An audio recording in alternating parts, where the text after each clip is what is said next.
So today's topic, low inventory, create some. So what do you got? Yeah, right, exactly. All right. What do we think?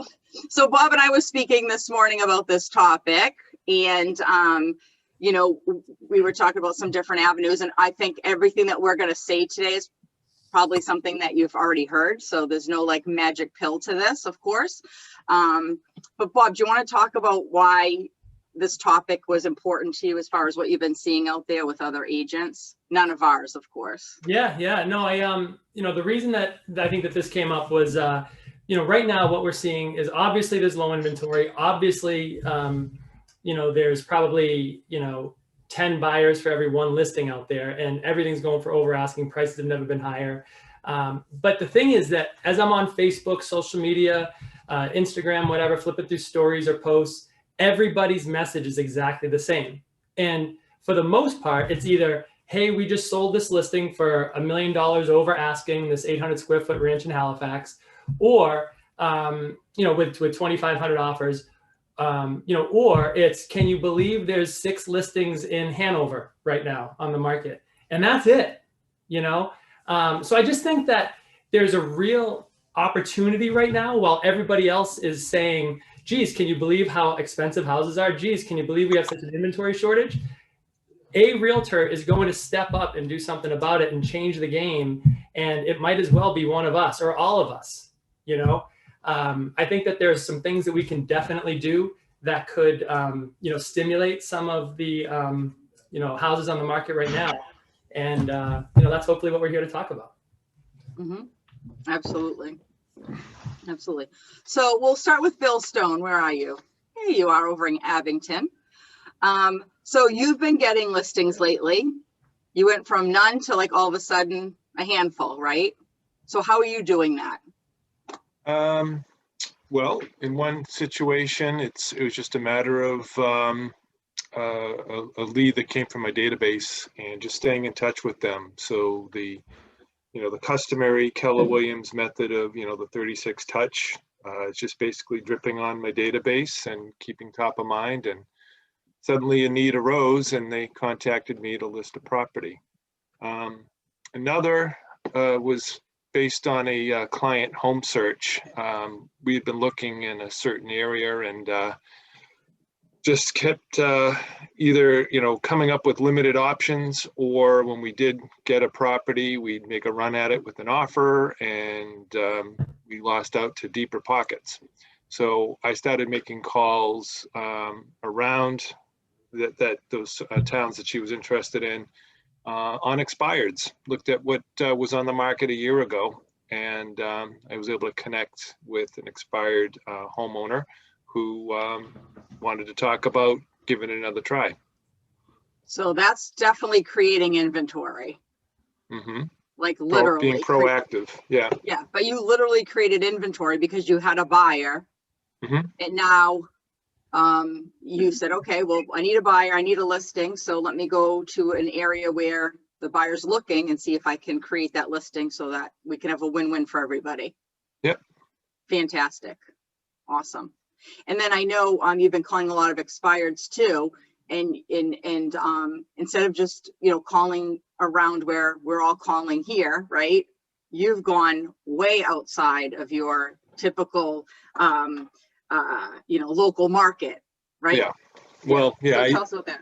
Yes. Well, I took a listing way up in Drake, and this was in early January, and it was an opportunity to list a property, and I'm like, okay, well, I don't have any current listings, so what the hell? The market's strong. I mean, I know it's going to sell in a short amount of time, so why not? Mm-hmm. Yep. And you have one. What was the other one? Dedham. Yeah. Yep. So typically, where I would normally refer that business perhaps to another agent that works that particular area, I've rethought a little bit because, hey, I'm licensed in Massachusetts.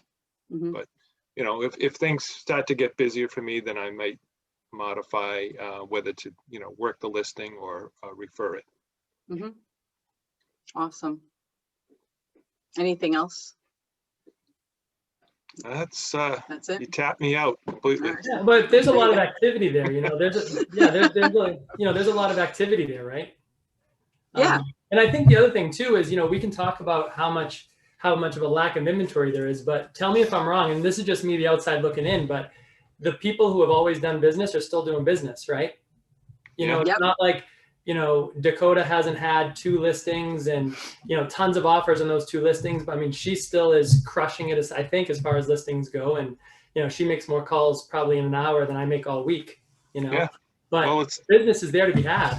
Yeah, it's the Billy D'Entremont mantra: time on task over time. Right, Billy? Right on, man. It's totally true. You got to do, writing stuff down. Kristen texted me this morning. She's like, make sure you get out of bed this morning. So thanks for the morning coffee, Bucher. And one of the key components is you got to be willing to do what others refuse to do right now. Yes. If you're just sitting around expecting that, a Facebook or Instagram post is going to get you a listing, I don't think that's the case. You're going to have to grind. You're going to have to grab your shovel and dig as deep as you ever have before. I think this, guys like Ben Parada and I have been talking about this market that we're entering now. We had no idea what it was going to look like. We had no idea that it was going to be caused by COVID and a shortage of inventory. Like, that's not how we predicted this turn in our market. However, we had said for years that, because we were back doing it in 07, 08, and, we had no clue what the hell we were doing back there.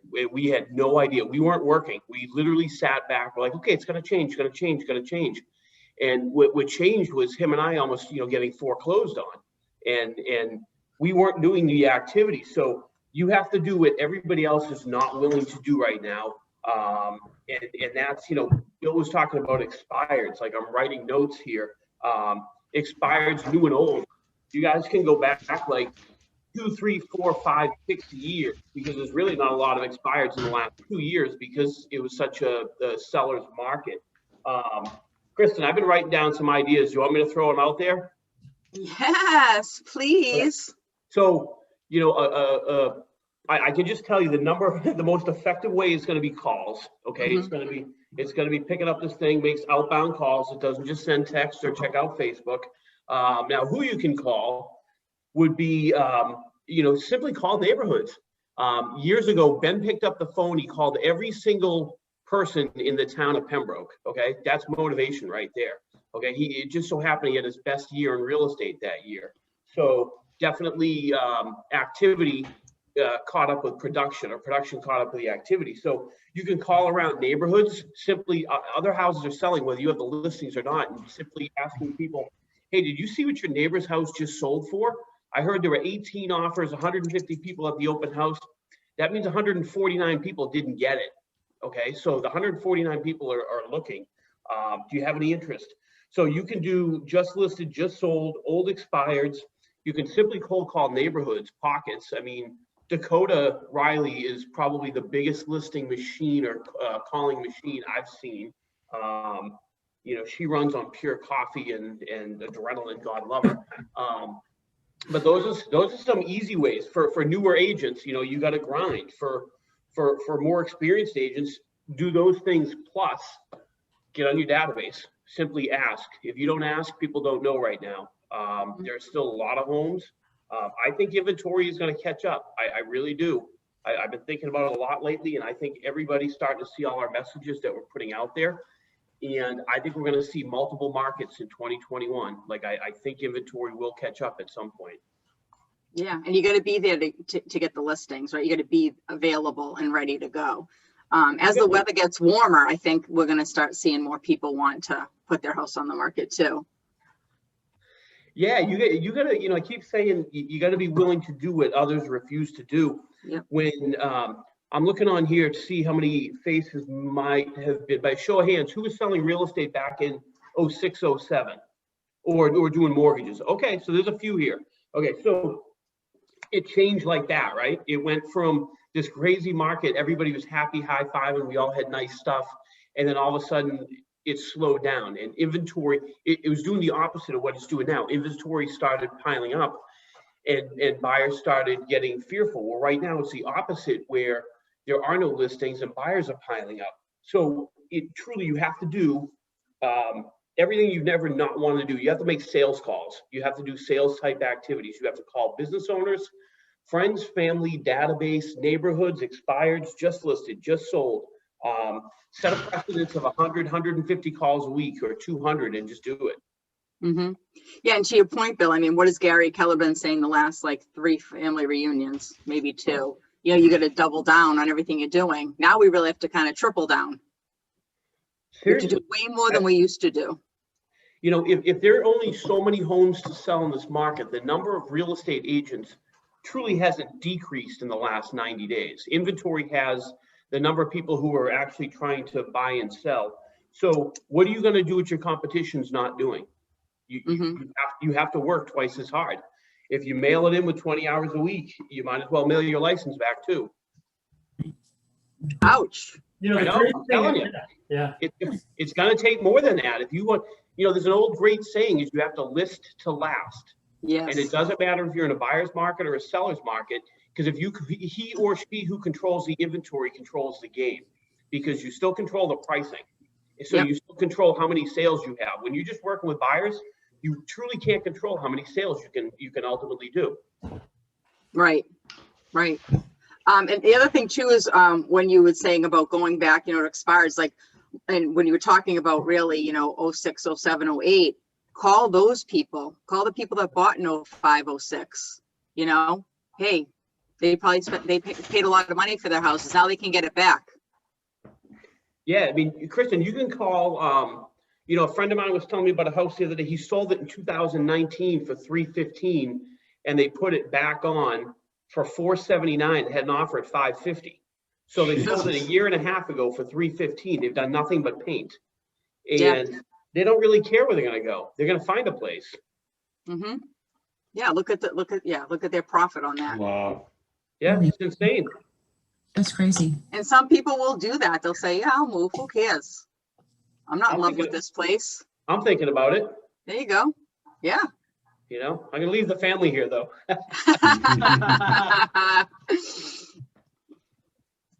Love it. Let me ask you guys this question. This is an honest question. You know, we're you know, prospecting anyway, right? There's a lot of people out there that want to sell their house, but based on everything that I'm getting from the realtors I talk to, they're not selling because they don't have a place to go. Obviously, right? It's a chicken or the egg. It's low inventory. Is it unrealistic for me to think as a realtor that if I knocked on someone's door and said, you know, hey, you've been in this house for a while, whatever your script is, right? It's, you know, your neighbor just sold 100,000 over asking, whatever, blah, blah, blah. And they say, I would love to sell, but I just don't have any place to go. Is it unrealistic for you to find out what they're looking for? And then for that next target of yours to be the type of house they're looking for? You know, so you knock on those doors, you canvass that neighborhood and say, hey, I have a buyer. They have to sell their house in Hanover. They're looking to downsize and move close to, you know, whatever, a small place in, you know, I don't know, Legacy Place or something, I don't know, down, so wherever people, the Pine Hills. So you start canvassing Pine Hills or some other neighborhood like that for a good downsize for them, and try to create that domino for these clients to create your own inventory. We're prospecting anyway, right? So why not start in a neighborhood you know, go after, you say, you get somebody on your line that says, yeah, I'd sell if you could find me a place, and then find out what they're looking for. And that next target of yours is a place that fits their description, and see if you can put 2 and 2 together. Maybe it turns into a third deal for you, you know? Now you have, you know, potentially 2 or 3 transactions. You have both sides theoretically. I mean, yeah, that's kind of fantasy island in a lot of ways, but it could work. The pent up possible listings are just, they're there to be had. And some realtor's going to change the rules of the game, do something different that is just going to blow up. Hey, Bob, can I touch on that? I mean, I'm going to anyway, but you're just talking about, like, who do you want to be right now? Do you want to be the hunter or do you want to be the farmer? Okay, do you want to be proactive or reactive? The hunter is simply going to get shit done in this market. They're going to knock it out of the park. And the farmer is almost doing all the activities, the reactive, the things that aren't going to bring in today's sale. And that could, you know, that could be extremely harmful for you because it's not going to deliver anything immediate. I think we all have to turn into that hunter mentality right now. Well, I think you can do both, right? So if I'm knocking on doors, and as a realtor, if I'm canvassing, knocking on doors and being proactive and staying in touch with people, maybe if I'm knocking on enough doors and making enough calls, I get enough people to say yes today. But if I'm also doing a good enough job staying in touch with people, dripping on people that I've already been in touch with, maybe next year I get a passive phone call from someone that said, hey, you knocked on my door last year and I wasn't ready to sell then, but I'm ready to sell now. You're planting seeds and hunting at the same time. Yeah, and that goes back to whoever talks to the most people at the end of the day wins. 100%. Yep. You know, and that, again, I mean, I'm not knocking the, you know, the social media posts and email touches and stuff like that, but it's just not, that's definitely more farming than true hunting. But yeah, you're right. It will definitely affect both today and tomorrow. Can I ask, when you're making these calls, because I make the calls and I tend to leave messages, is that even worth it, or should I just keep moving on? You know, I think just sales 101, you want to get them to call you back, right? So if I'm leaving a message for you, Margaret, because I don't know, I just left a nice little gift in your mailbox for you, right? Hey, Margaret, just calling to let you know that I left a nice little gift in your mailbox for you. I can't wait till you open it up. Make sure you don't leave it in there overnight, whatever. Have a good day. Like, that's just you and me talking. But if I'm in sales, I want them to maybe, you know, to call me back. I want to create a sense of urgency, right? So, you know, maybe you're thinking something along the lines of, I don't know what the script would be, but you want them to call you back to get so you can get your message delivered, right? So, hey, this is Margaret Anderson with Keller Williams. I wanted to reach out because, you know, I could have some, you know, possibly have someone that, you know, your house is valued right now around $550, but I have someone that could be interested in buying the house for $650. Is that something you might be interested in? Give me a call back. I don't know, talk something like that, you know? We can create a better script than that, but you just want to leave something on the other side that is appealing, that gets them to call you back, you know, create that sense of urgency and get them to call you back. Thank you. Yeah. I mean, my philosophy is, yes, leave a message, and obviously have it a thought out message if you do get answer machines while you're making a lot of outbound calls. But I've done so, and I've gotten the call back and say, hey, yeah, can you come by and talk to us about the value of our home? And I ended up getting that listing and also helping them buy another home. So firm believer in leaving a message. Great, thank you. And let's talk about mindset too. You know, this really boils down to your mindset on this. If your mindset is like, oh, there's no listings, I'm not going to get any listings, then guess what? You're not going to get any listings, right? I mean, you got to have a positive mindset around this and not get caught in the there's no listings mindset. 100%. You get back what you put out to the universe. So Yep. you have to tell yourself, even if it goes back to, you know, having a journal and every day writing, you know, X amount of affirmations. I'm a great listing agent. I'm gonna crush calls today. People want to hear from me. People are happy to talk to me. You know, I mean, enough of those. We all, unfortunately, we live in a world that, you know, not as many people want us to win as we hope. It's kind of sad. It's really kind of sad. So sometimes we need to continue to tell ourselves and surround ourselves with the right people who are being reinforcing what we're actually trying to do. But your mindset absolutely can be your best friend or your worst enemy. I agree, Billy D. Absolutely. And, you know, what I'll say has been said in different ways already on the call, and that this is a market where you just have to move outside your comfort zone and get back to basics, you know, real estate 101. We might execute what we're doing a little differently than we did 15 years ago, but it's still the same stuff. You have to call people you know, you have to call anyone and everyone in your pipeline. You have to, you know, look at expireds. If you have a listing, you have to go after the neighborhood. You have to call, you know, the people 5 houses to the left, 5 houses to the right, 5 houses across the street, 5 houses behind them, and then, you know, triple it. You have to be on top of that stuff, right? Create inventory.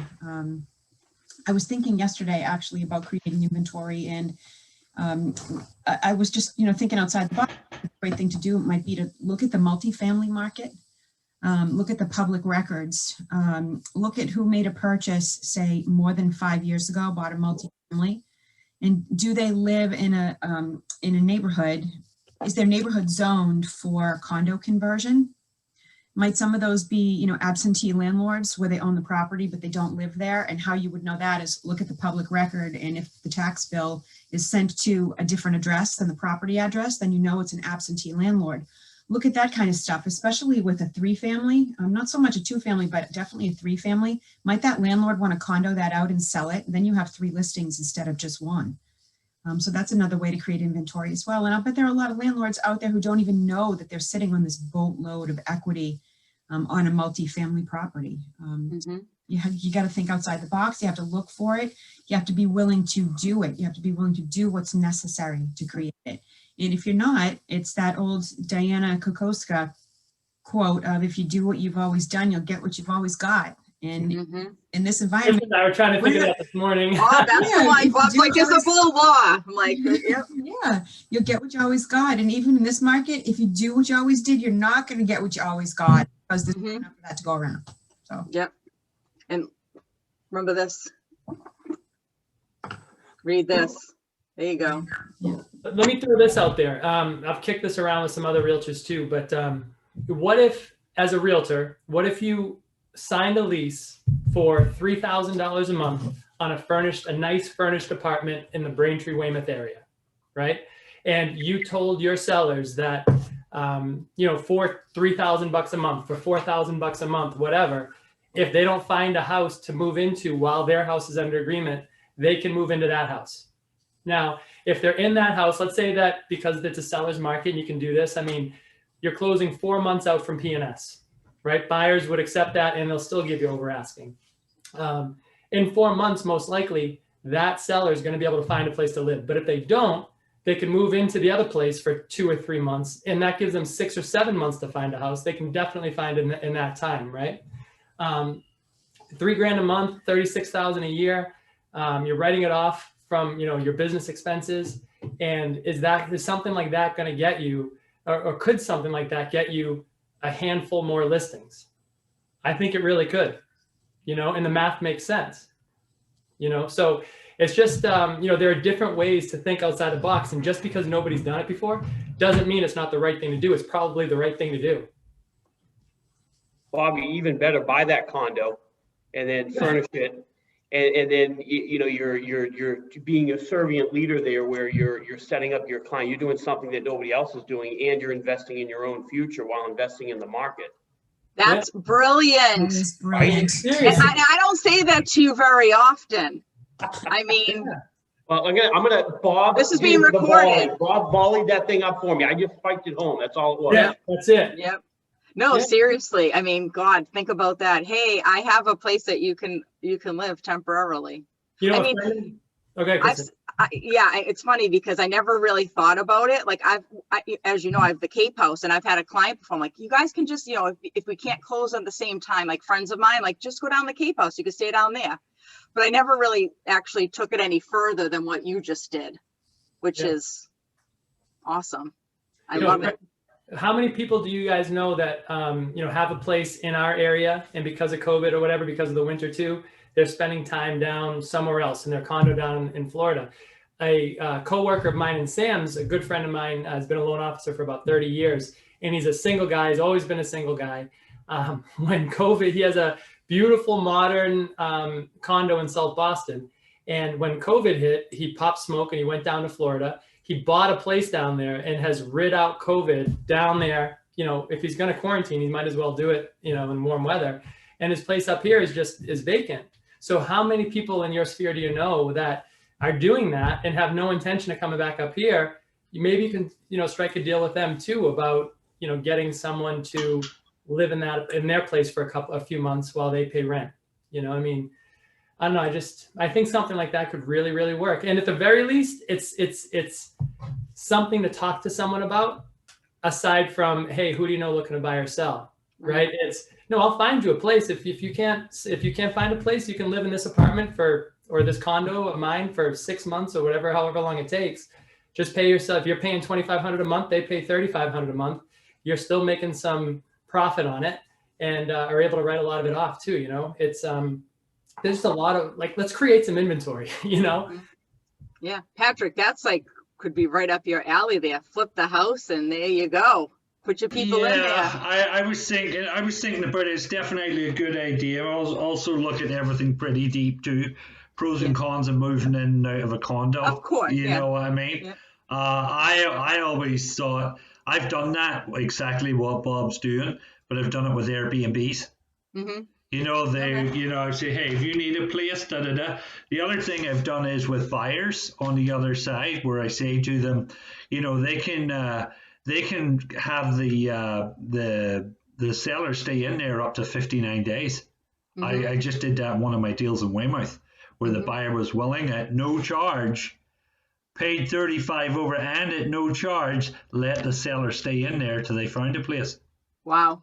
Okay. The other thing is right now, there's a lot of short-term places, guys, 2-3 months. Don't let all that. There's plenty, and there's plenty of complexes right now that are not filled up. So Right. there is opportunity for 2-3 months for anybody to go in there, one way or the other, either paying their mortgage or they're paying rent. So if you explain it to them that way, then it's a wash. It's all in how it's delivered. And in this business today, here's what business used to be before. Good, excellent. Today, it's outstanding. That's where you got to be, outstanding. If you're not, game's over. 2 things you got to do. Mindset. You better get that mindset right. I just come off of Tony Robbins. I'm big into that 2-3 times a year. Boom, get that head, wind it up where it needs to be. Get your mind and get out there and do what you're supposed to be doing. Again, as Bill Belichick says, do your job. Okay, reach out. Okay, people aren't going to be reaching out to you. You reach out to them. Billy Dentermont says people do want to hear from you. Okay, get that bullshit out of your mind that people don't want to hear from you. People do want to hear from you. Do it. Yeah, and even if they don't want to hear from you, keep calling them. Because you know what? You know what Margaret had asked about leaving messages? I can't tell you how many times 6, 8, 9, 15 months later, somebody all of a sudden I get a referral and they're like, hey, I get your number from Margaret Anderson. And I'm thinking to myself, geez, I called Margaret like 9 times. She never once called me back yet. I'm still top of mind. I've set up the story in my mind that Margaret Anderson does not want to hear from me. I'm a bad realtor. I'm a pain in the ass. I'm a used car salesman. But guess what? Margaret's busy. Margaret doesn't need to talk to me about the housing market. She knows that I'm her realtor of choice. That's all that matters. I got a tip for you guys, okay? You want someone to call you back and they haven't called you back in 6 months, 9 months, and you've tried and tried and tried? Very simple. Call them up, ring, ring. Hey, this is Pat. Did I upset you? Hang up. They'll call you back in 10 seconds. That's how I got Patrick to call me back, by the way. That's right. He did on Sunday. He says, All right, hey, this is Bill. repeat in your Did I Cheerios, upset buddy. you? That's all you got to do. I'm telling you, it works. It does work. It works. Did I upset you? Nothing else. Boom. They'll call you back. I love it.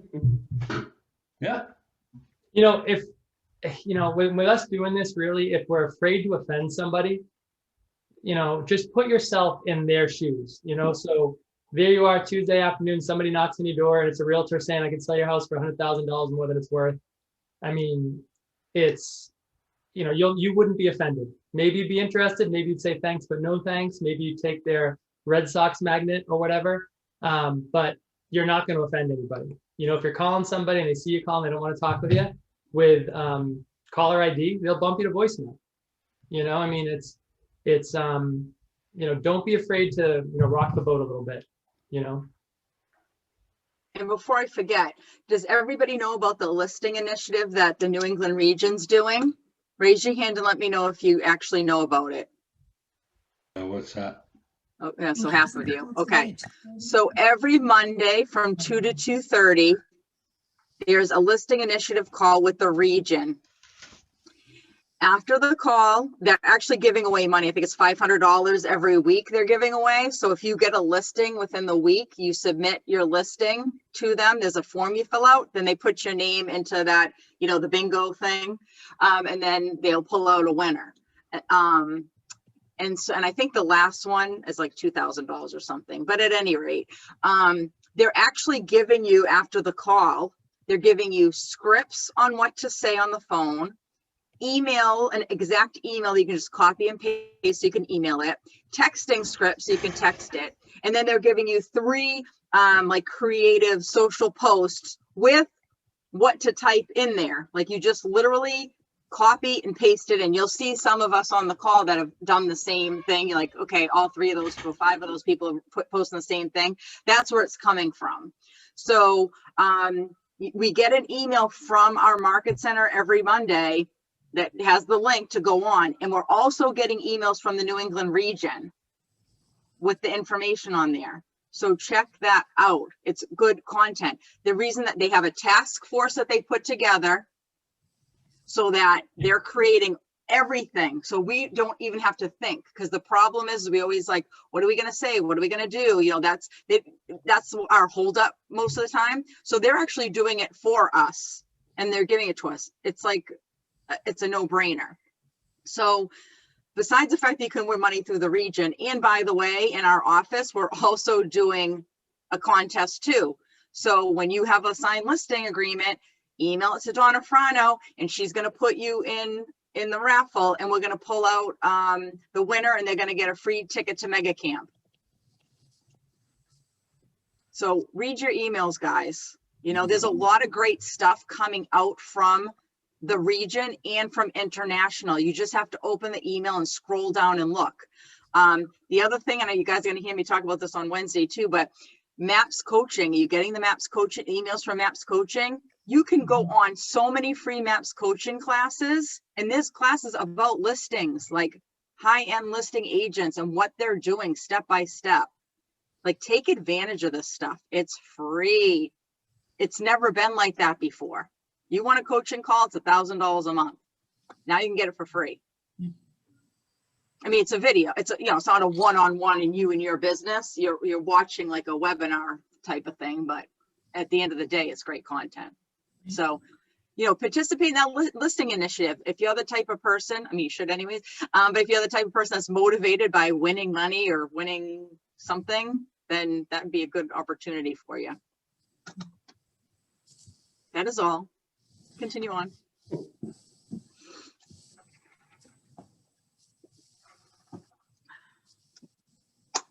What about open houses? There's a lot of people coming in. I don't think, my personal opinion is I think it's harder to forge relationships at open houses right now. Yep. However, you know, I had done a lead gen, Kristen, I think it might have been us, like a lead gen 2020 class, not 2021 class, not long ago, and I have all these ideas written on my wall. You know, in a format of, you know, gigantic stickies there for ways to get listings.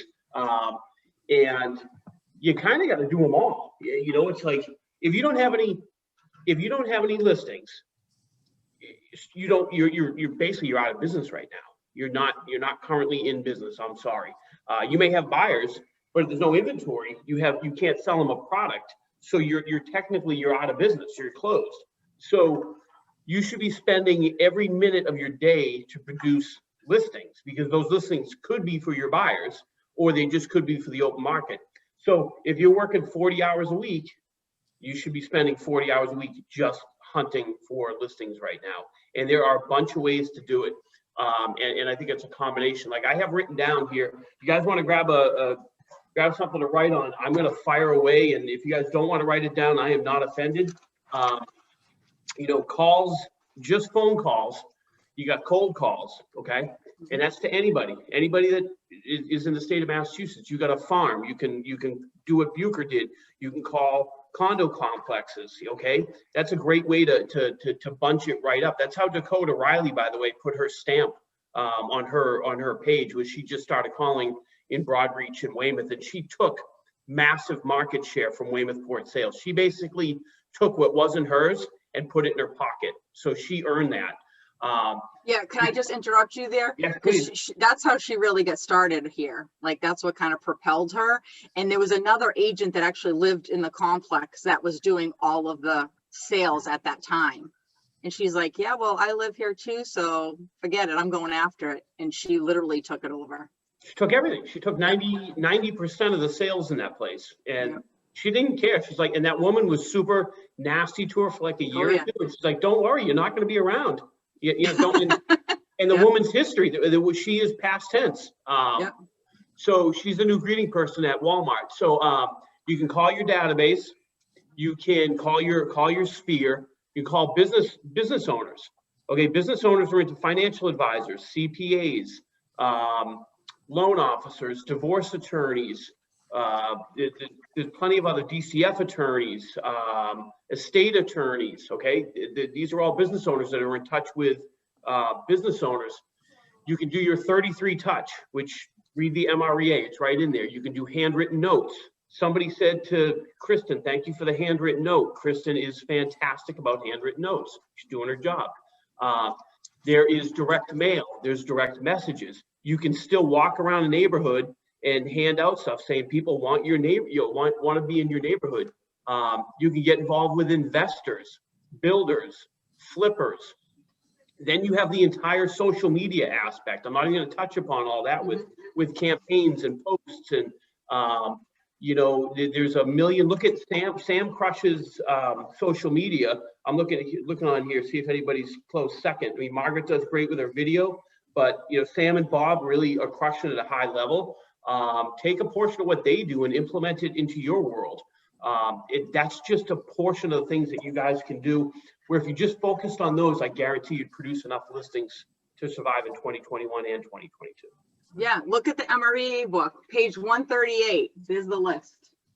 Page 138. And there's a list in the shift book. I'll tell you what page it is. Hold on, if I can find it. You don't have that memorized? No, I don't. I'm not a numbers person. I know. I'm ready, man, for you. So while she's looking that up, Billy, you just kind of touched on and moved on pretty quick, but man, estate planning attorneys, right? Their clients don't need to find another place to live. Right. Yeah. Plenty of listings. True though. Plenty of listings. It's funny. It's like we go back and we always used to, death, divorce, and babies. Okay.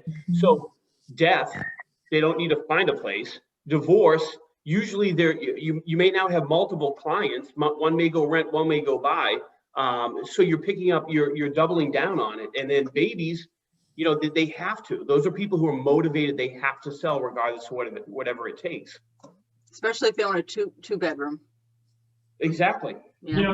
With that being said too, and this is something I think you might be able to talk with an estate planning attorney about. A family law attorney about, is most of the time when there's a divorce situation, and again, I'll use this, I guess, generally speaking, the dads are the ones that pay child support typically to the moms, right? There's exceptions to that, but I would say generally speaking, that's the case. We need to see especially if the mom's not the primary wage earner or is not employed or doesn't have the type of income to qualify on her own, we need to see, in order to give the person receiving child support credit for using that child support income or alimony income to qualify, we need to see that the payments have been made for the last 6 months on time, and that there's a continuance of 3 years. So while the primary wage earner in the relationship can sell the house and go on and buy a new house, no problem at all, most likely, the person receiving the alimony or child support often gets the you-know-what end of the stick, because they don't have the 6-month history for us to give them credit for that income to qualify. So if you're talking to an estate planning attorney about best practices, especially, or not even a family law attorney, but like a mediator, where you have two parties that are, for the most part, going to work through it to get through this together, you can talk with them about starting that child support early through just a separation agreement that can always be changed down the road before it becomes final, because that's all a lender needs, so it just beats the heck out of whoever's receiving that income having to wait to buy before so wait on getting the 6 months before they can buy the new place. So there's a lot that you can teach, I think, estate planning attorneys about setting the clients up in the best way possible. Awesome. Shift book, page 55. So there you go. All your answers right there in those 2 books. Thinking about a conversation I had with a friend last week, and it just brings to mind that it's a really important time for us to understand, you know, outside of where can you prospect and where all the leads are and where you can create the inventory, but also to just exhaust your opportunities and your thoughts on what solutions might be, you know, short of buying a place to allow your seller to go there short term till they find a new place, or, you know, to find them a rental. The conversation I had with a friend last week is a situation where her mom is elderly, she's widowed, she's approaching 90, she's in excellent health, and she's sitting on this mortgage-free, you know, paid in full home in South Weymouth that right now is probably worth $600,000. So she would like to add on, to go live with one of her children and add on an in-law. And the plan is already in place. So she's, you know, she's property rich and cash poor. So, you know, her thought was, well, how do we put this in-law on without bankrupting my kids in order to pay for this addition? So one of the tools I thought of was, well, you know, maybe you want to think about a reverse mortgage or a home equity line. And the home equity line comes, I think, with more risk in that you have to pay monthly and the rate is variable, but it might be a good opportunity for those sitting on a ton of equity who are over the age of 65 to think about a reverse mortgage. So I don't claim to be an expert in reverse mortgage, but I know some of the basics. So maybe you know, you could connect yourself to a mortgage specialist. I know one. I think, you know, Bob probably knows 2. If you're looking for a referral, but that could be an opportunity where, you know, if she's sitting on a $600,000 property, she can pull out X amount of equity to just pay in full for the addition on her son's home, and then pay off that reverse mortgage when she sells her South Weymouth home and leaves it. So that's a solution that won't cost her any money out of pocket monthly, but, you know, there'll be maybe a $8,000 or $10,000 or $15,000 fee at the end of the day when she pays off her reverse mortgage. But that's a solution for everybody. She has a place to stay in the interim, and she'll have a place to go in the end. So it's important just to understand, like, what tools can you amass into your toolbox to make sure that you can at least suggest a solution for people who are asking questions and also are trying to think out of the box too. So to have conversations with lots of different types of allied professionals if you're not already doing that. You know, along that same line, Miss, you know, if we're prospecting, going after, you know, some of those professionals, it's initially the way that we just brought it up was, you know, hey, I want to get some of you, you know, I want you to refer me business, right? But is anybody on the call doing any semi-annual or quarterly Zoom classes for their clients, for their existing clients, on things like a simple will, creating a trust, budgeting with a financial advisor, investing 101 with a financial advisor? You know, that's a way for you to give back to those professionals that it's a reciprocal relationship, right? All of those things will turn into business, and you'll create raving fans out of those people. And I think too that if you think about just all of us personally, if you think about where your business is coming from, how much of your business is coming from a professional source, you know, the goose that lays the golden egg, right? A lot of what we go after is our past clients. So, hey, I have a friend, I have a family member, I'm looking to buy or sell again, you know, that sort of thing. But man, if, you know, from a loan officer's perspective, if I'm working with Dakota Riley, who has, you know, at any one time 50 buyers going, like, she to me is a goose that lays the golden egg, right? She just keeps on cranking out those eggs, baby, you know? And, but if I'm just hoping to get business from my family and friends and my past clients, how much access to those people really have to, you know, buyers and sellers, right? One-offs, which are great, I'll take them, it's wonderful. But if you're thinking to yourself right now, geez, I don't have any professional referral sources, professional partners, that could be that goose that lays the golden egg, there's 2. You know, just create a quarterly event where, you know, for your database that you give them access to, and they will send you business, I think. That's brilliant, Bobby. Yeah, agreed. Yeah. You know, it's like what you just said. I mean, I've been at this 142 years now, and I can tell you that, 90% of the business, it's 100% referral, but 90 or 85% will come from other agents or business owners, and 10 or 15% will come from past clients. They just don't have the continuous ability to refer and or the mindset. Even if you teach them, a lot of them, unless they're salespeople, still may not get it. Yeah. They just may not understand our world. They don't come from the same world that we do on referrals and sales. Right. Yeah. Love that. There's some great opportunity there. We say at KW, I heard it, franchise systems, and Melissa, I believe, was there with me years ago, was a good market hides a lot of bad things. So true. And a market like this will actually produce more all-stars long-term than the market that we just came from. Because there was a lot of people selling homes in the last 3-4 years that were beneficiaries of the market. Don't be a beneficiary. Go out, create your own future. It's almost more like 5 to 8 years. Yeah, I mean, we've been in a growing market. So, I mean, man, if you're doing anything for 5 to 8 years, you're like, you think of yourself as a veteran, right? Like, I got this down. I'm not a newbie anymore. I mean, I've been in real estate for 7 years, right?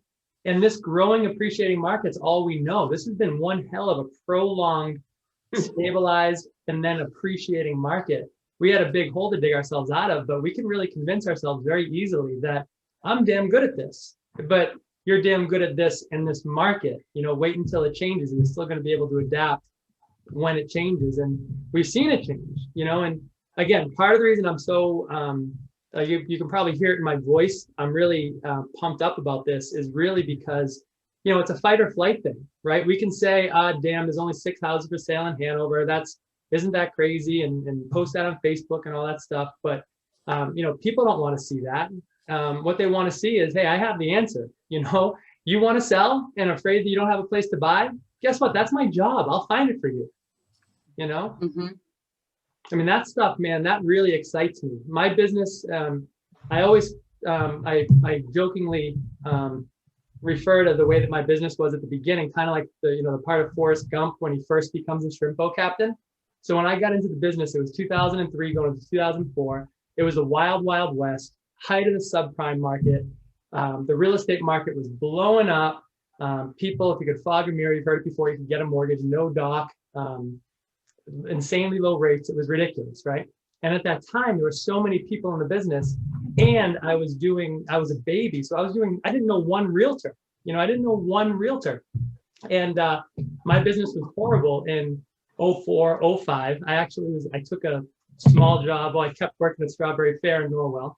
And a couple of days a week at Radius, they'd pay me $10 an hour to like stack our files. And I was the worst intern Radius has ever had. And then when the market downturned, I mean, during that time, I had nothing to do really but prospect. I was getting nothing for it, but I was planting those seeds. And then when the market turned, my business from 07, 08, 09, 2010, 2011, 2012, hockey stick, right? And everybody else's crashed. And I'm like, this whole, market crash is awesome. I don't know what you guys are talking about, but like Billy said, that's when careers are really made, and the market's a lot different now than it was. So we just have to be different too, Mm-hmm. And Oh, sorry, no, it's okay. No. And what does Diana Kokoska say? She'll say, how much business do you do? Right. Okay. And how much of that was because of the market? Like, how much did the market give you? I'm a $10 million producer. Okay. Well, did 8 of it come because the market was so good? Kristen, Right? we She has talked something about saying. Yeah. Last year was my career year. How awesome is that, right? About 150 deals were refinances because rates were at 2.5 freaking percent. Okay. Mm-hmm.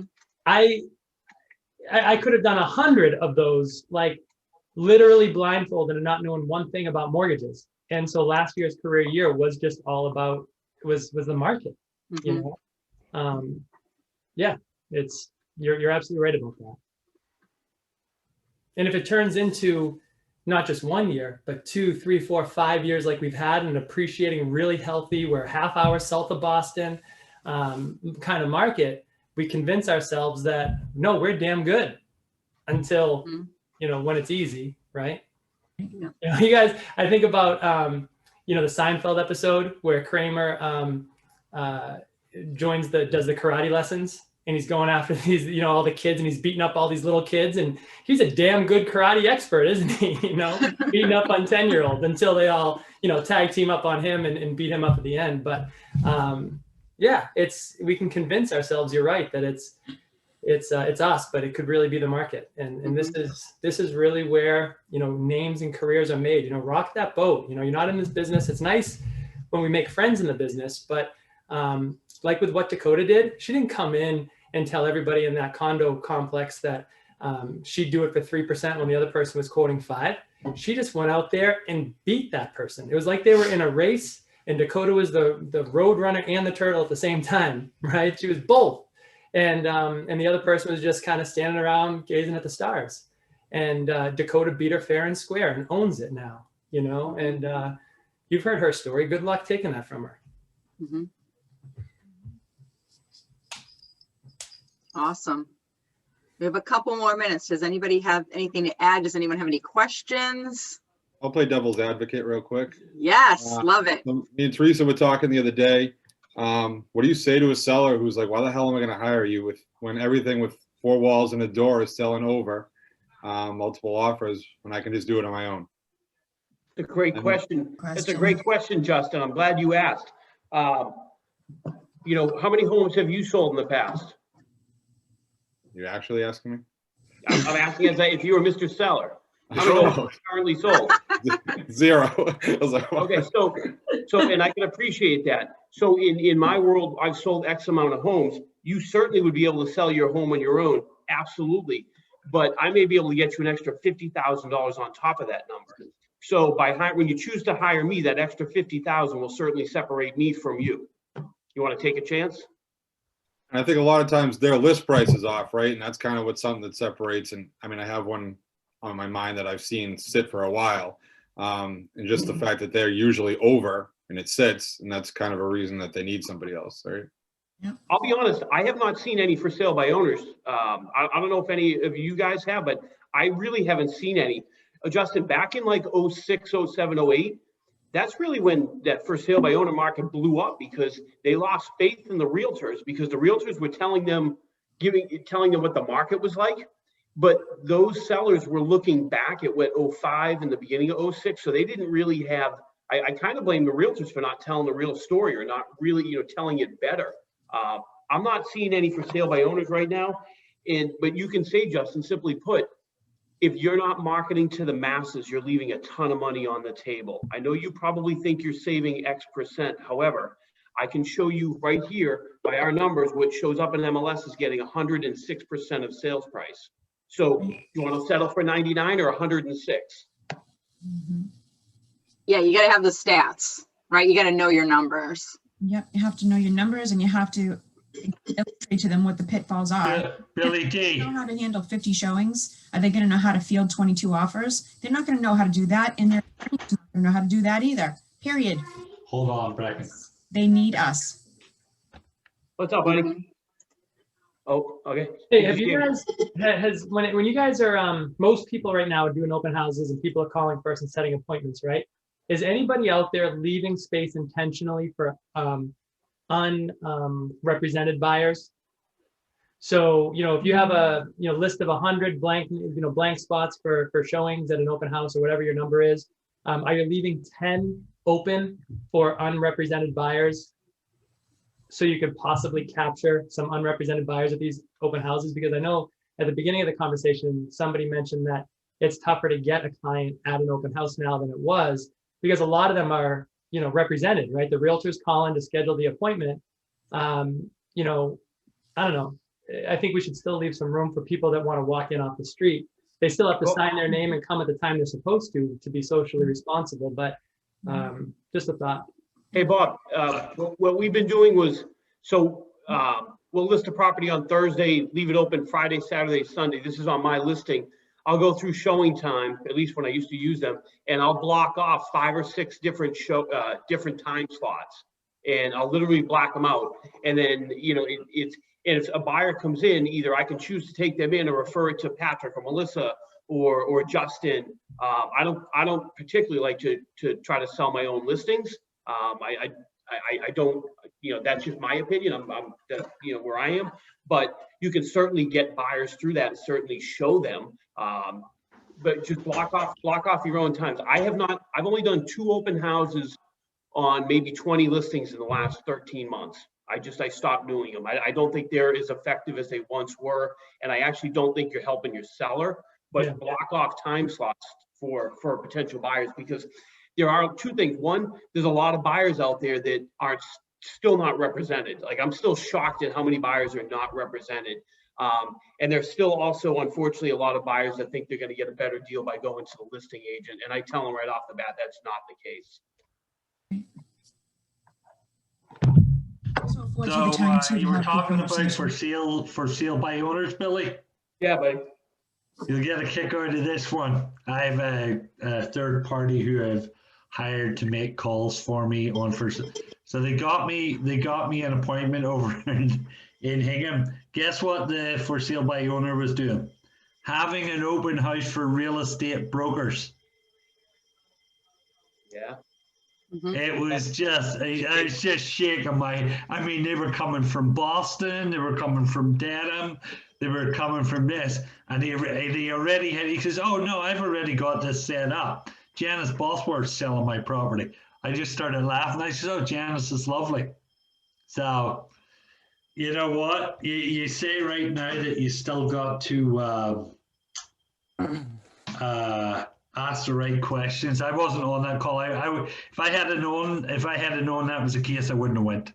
Yeah. Well, hey, and back to Justin's original question is, Justin, I mean, you're going to get your ass kicked a lot in this business, and that's part of it. But if you stay at it, you're going to have way more wins than you have losses. So don't get caught up in one for sale by owner. Just move on. Just next, next.com.